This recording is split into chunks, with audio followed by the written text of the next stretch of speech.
keď urobím toto, kam to povedie, ak to nesplním, čo to pre mňa znamená. Ako náhle má človek nejakú fixnú čiastku, na tú v úvodzovkách siahnuť nemôžeme, si tú zákazku prehodil do toho ďalšieho kvartálu. Měli firmu beze směru a vedení v rozkladu. Proto přišel dočasný manažer a s ním i trvalá změna. Když jde do tuhého. Podcast z firemního Urgentu. KPIs. Jsou dobrým sluhou a špatným pánem, nebo naopak jsou takovým pánem, kterému se musíme naprosto podvolit? Jak to ve skutečnosti je, to zjistíte v novém dílu, když jde do tuhého, podcast z firemního Urgentu. Povídat si o tomto tématu budu s Dušanem Zajkem, senior interim manažerem. Dušane, krásný den. Pozdravujem vás. Co to znamená vůbec KPI? KPI? Čo to znamená? Závisí, kto sa pýta. Pokiaľ sa pýtajú majitelia, dáme im nejakú odpoveď. Pokiaľ sa pýtajú zamestnanci, dáme im trošku inú odpoveď. Pretože ono vie to byť naozaj strašák, ale na druhej strane treba povedať, že je to naozaj objektívne meranie nejakých skutočností vo firme. To znamená, že KPIs, alebo teda KPI, sú nejaké ukazovatele výkonnosti, ktoré vo firmách zavádzame pravidelne. Je to potrebné. Veľakrát sa stretávame so situáciou, keď tie KPIs nie sú nastavené vo firmách vôbec, alebo sú nastavené len tak, aby boli.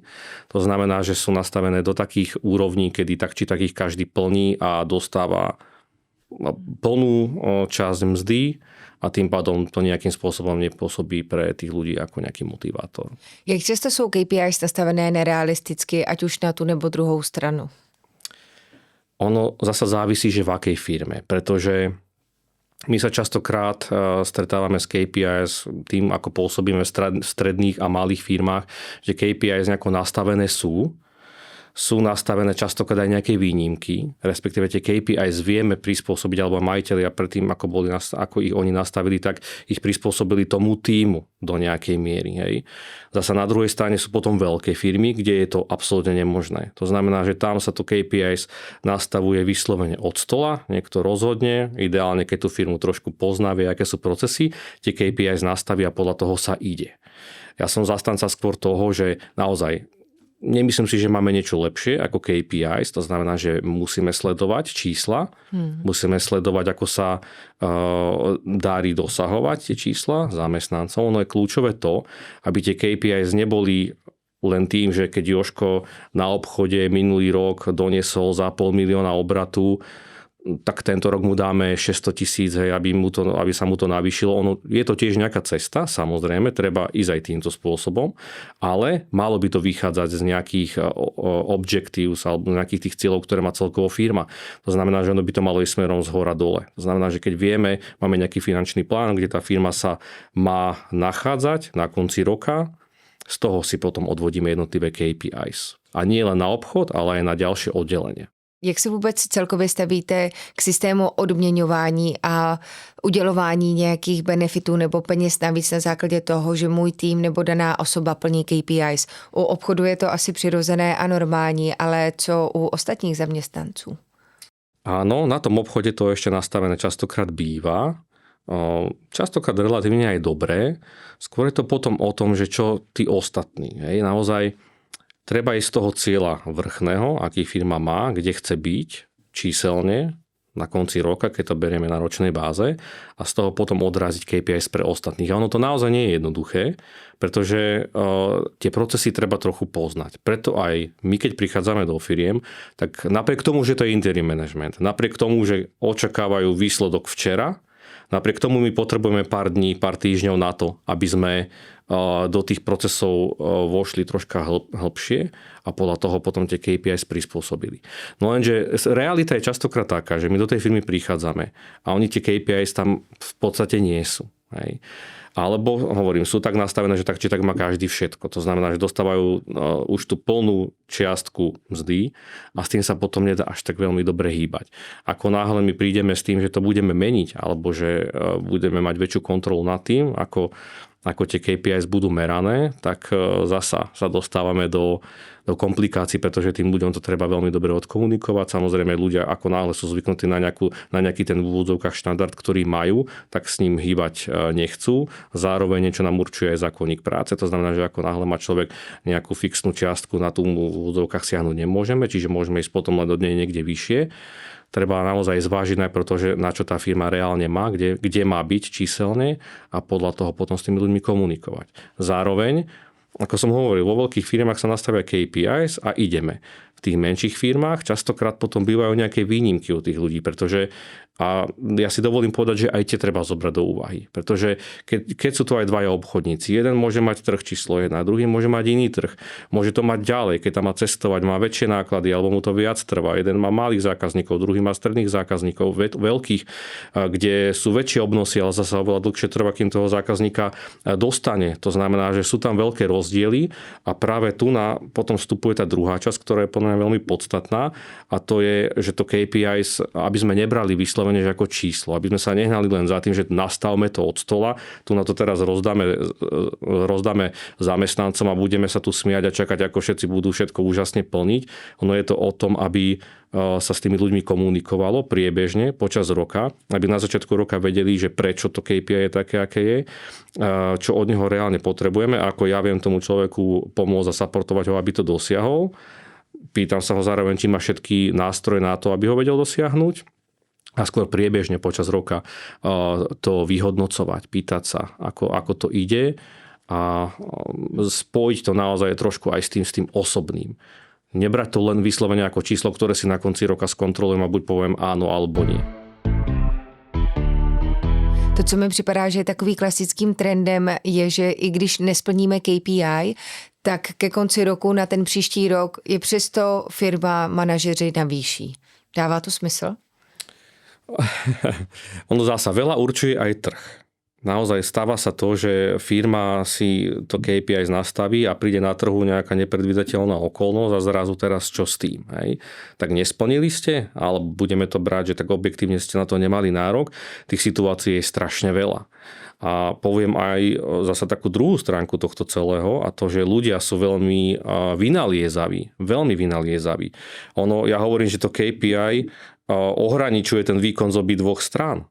My ukazujeme tomu človeku, čo má dosiahnuť. Ja som sa stretol už aj s tým, že sme mu to ohraničili tak, že ten človek si potom veľmi dobre rozmyslí, je v tom už dlhšie, pozná ten systém a stala sa situácia, kedy človek na nejakej kvartálnej báze mal nejaké KPI, on vedel, že už dosiahol nejakú hranicu, vedel, že to už mu stačí.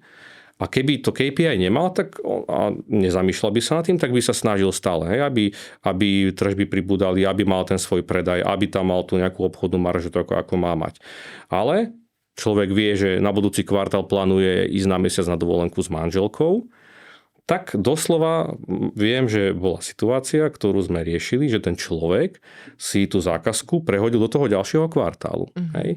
Tým pádom nič sa nestane, lebo účtovne je stále vo firme, ten zisk tam je, tá marža tam je, tá tržba tam je, ale už ten človek si zabezpečil to, že už má tú komfortnú zónu aj v tom ďalšom kvartáli. To znamená, že keby to takto nebolo a my naozaj tlačíme na to, aby tá zákazka bola hneď, ak tú informáciu máme, tak by sme ho z tej komfortnej zóny vyviedli. A takéto situácie sú, pretože tie KPI vedia toho človeka naučiť tomu systému a ten človek ho vie v úvodzovkách aj zneužiť. Tématu trošku dotkli, ale přeci jenom KPIs nás přeci můžou paralyzovat. Nás jako zaměstnance, tak stejně tak ale zaměstnavatele. Ano. Tak jak poznat, že jsme v pasti KPIs a že už dáváme pryč zdravý rozum a jedeme striktně na čísla, které potom nás začínají ničit? No, KPIs by som povedal, že naozaj do istej miery aj pasca sú. Práve kvôli tomu, že ten človek sa v tom systéme naučí chodiť a vie si potom vypomôcť niekedy aj cestou, ktorá nie je pre toho zamestnávateľa úplne najlepšia. A na druhej strane, a to je zasa tá pásť hlavne v tých veľkých firmách, kedy to KPIs sú nastavené od stola. To znamená, že vyslovene ten výsledok bol za minulý rok takýto, chcem ho o 12% viac, podľa toho to nastavím a nehľadím na to, čo kto. A zase na druhej strane v tých obrovských firmách, korporátoch sa to častokrát ani inak robiť nedá. Preto ja som rád, že aj my s kolegami v rámci EPF po väčšine ideme malé stredné firmy. Aj keď tie stredné firmy stále môžu byť naozaj radovo kľudne 200, 300, aj 500 zamestnancov a tam sa to s tými manažermi dá nastaviť tak, že je to číselný ukazovateľ, ale zároveň vieme s tými ľuďmi priebežne pracovať a urobiť ten KPI tak, aby bol splniteľný, čiže aby nebol pascov pre toho zamestnanca, ale zároveň, aby to viedlo k tomu, čo tá firma reálne chce. Připadá vám, že je teda důležitější držet tým, řekněme, soudružný a tak, aby se cítil ve firmě dobře, anebo držet firmu naživu a to skrze to, že tým dodržuje čísla, které máme stanovené? Protože přeci jenom, co si dokážu já představit, je, že si uvědomuje majitel, top manažer ve společnosti, že tým už je na hraně a že už se to nedá, ale pokud nebude tlačit na čísla a pokud nebude tlačit na to, že KPI se musí dodržovat, tak celá firma se v tu chvíli položí.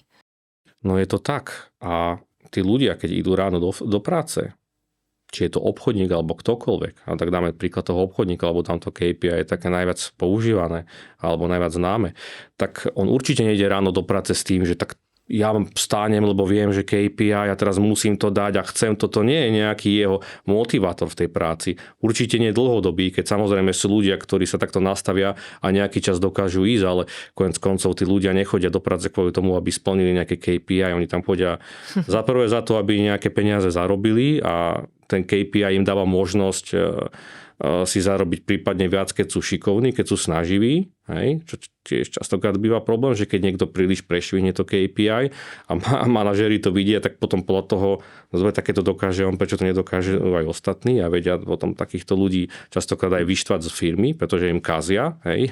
Kazia im priemery, takže toto sa stáva tiež. Jak být vůbec ve firmě interně transparentní?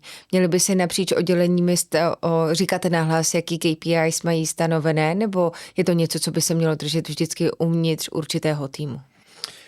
V závislosti od veľkosti firmy vždy je dobre samozrejme celkovo, keď to poviem transparentne komunikovať, aby každý vedel hlavne od čoho to KPI odvodené je, prečo ho máme také, ako máme.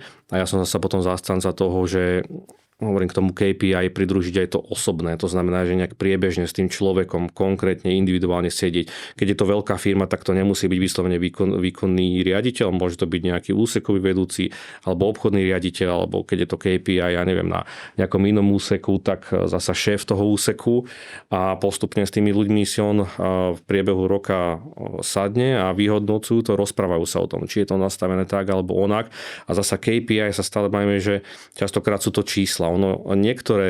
Niektoré metriky toho človeka sa nedajú vyjadriť číselne. Hej. Nejaká snaha toho človeka sa nedá vyjadriť číselne. Vždy je dobre do toho hodnotenia toho človeka, ak má nejaký akčný plán na rok, vsunúť aj niečo kvalitatívne, nejaký kvalitatívny ukazovateľ, ktorý zasa číselne sa nedá úplne. Je tam tá subjektivita a tam už to potom zasa môže naraziť na to, že niekto povie, no tak ale hej, prečo on má viac, keď ja nemám? No lebo ja som subjektívne vyhodnotil toto.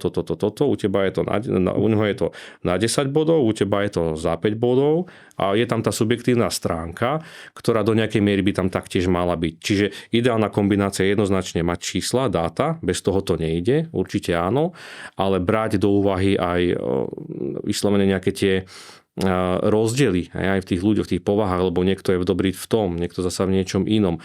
Aj podľa toho trošku brať do úvahy to celkové hodnotenie človeka. Dušené, pojďme být ještě trošku víc praktičtí. Jak by teda měly vůbec KPIs vypadat a teď myslím konkrétně, měly by být zaneseny v PowerPointu, v Excelovské tabulce, možná ve smlouvě, ve Wordu. Jak ideálně mám KPIs předávat a kontrolovat tak, aby se v nich zaměstnanci vyznali? Kam je zanesu? Kam je zanesú? Najprv je potrebné ich správne nastaviť. Keď ich máme správne nastavené, musíme ich správne odkomunikovať. A tam je to už potom naozaj potom, že na akom oddelení, akým spôsobom. Ale KPIs je podstatné, aby ten človek konkrétny vedel. Aby vedel, že keď urobím toto, kam to povedie, ak to nesplním, čo to pre mňa znamená. Či je to vo Worde, v PowerPointe, na tom až tak veľmi nezávisí. Ono dá sa to nejakým spôsobom prepojiť aj s náplňou práce, hej, v pracovnej zmluve a tak ďalej. Skôr je to o tom, že ten človek by mohol mať nejaký akčný plán na ten daný rok, kde má tie KPIs a kde má aj nejaké ďalšie ciele. Napríklad tie kvalitatívne, ktoré som spomínal a tie vyhodnocovať. Čiže človek by mal vedieť tie svoje, samozrejme mal by vedieť, ako to na tom oddelení má vyzerať na konci roka, hej, keď je to obchodné oddelenie, tak vedia, že majú doniesť toľko a toľko za ten daný rok a potom postupne to rozdrobiť ešte pre jednotlivcov. Myslíte si, že může nastat i ve firmě situace, kde je dobré říci stop, teď se vůbec nebudeme dívat na čísla, vůbec nebudeme nic vyhodnocovat, teď je pro nás nejdůležitější zaměřit se na tým a ať tým se cítí bezpečně a dobře v naší firmě, bez ohledu toho, jak si firma číselně stojí.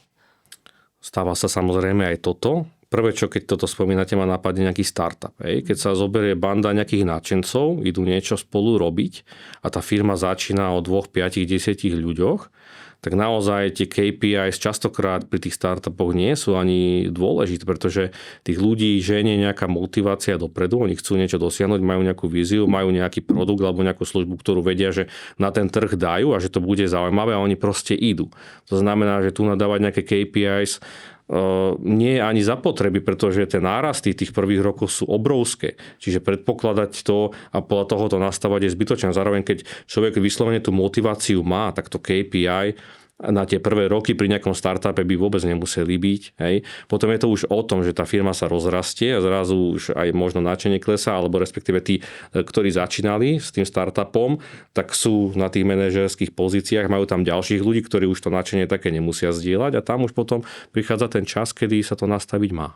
A potom ve velkých firmách nebo menší střední podniky, které vy máte na starosti a kterým často pomáháte, přišel tam čas, kdy jste řekl stop, nevyhodnocujeme, teď si jdeme opravdu povídat. Opravdu povídať, alebo sa stáva častokrát vo firmách aj to, že